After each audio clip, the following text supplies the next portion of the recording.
पाहुयात पुढची बातमी। बदलापूर घटनेनंतर आता सरकार ऍक्शन मोडवरती आलं आहे। राज्यातील शाळांना 6 महत्त्वाचे आदेश देण्यात आलेत। महिनाभरात सीसीटीव्ही बसवणं हे बंधनकारक असेल, तर फुटेज तपासण्यासाठी जबाबदारी मुख्याध्यापक आणि व्यवस्थापनावरती देण्यात आली आहे। शाळांना सुरक्षा चोख करण्याचे आदेशही दिले जात आहेत। शाळांना सर्व स्तराच्या कर्मचाऱ्यांचं व्हेरिफिकेशनही अनिवार्य करण्यात आलंय।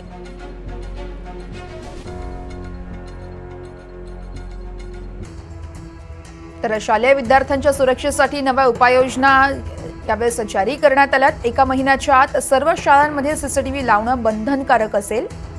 आठवड्याभरात शाळा स्तरावर विद्यार्थी सुरक्षा समिती स्थापन करण्याचे आदेश देण्यात आले आहेत। शिक्षकेतर कर्मचारी, स्कूल बसचे चालक यांची चारित्र्य पडताळणी देखील करावी लागेल।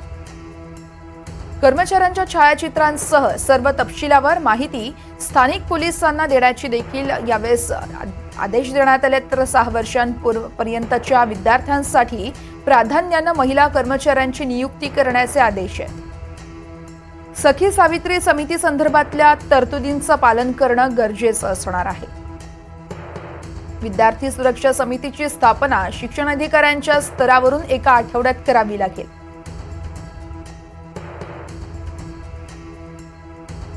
मध्ये ज्या समित्या स्थापन केलेल्या आहेत त्याचा आढावा घेतलेला आहे, परंतु आज आम्ही या संदर्भातलं परिपत्रक जाहीर केलेलं आहे आणि त्याच्यामुळे आमची जे पूर्वीच आम्ही कंपल्सरी केलेलं आहे ते CCTV कॅमेरे बसवणे, त्याचप्रमाणे दुसरा जो मुद्दा आहे तो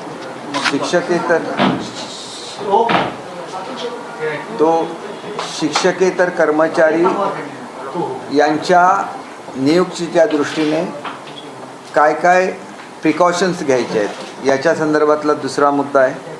तिसरा मुद्दा हा तक्रार पेटीच्या संदर्भात आहे आणि चौथा मुद्दा आहे तो सखी सावित्री समितीबाबतच्या तरतुदीच्या अनुमतीच्या संदर्भात आहे।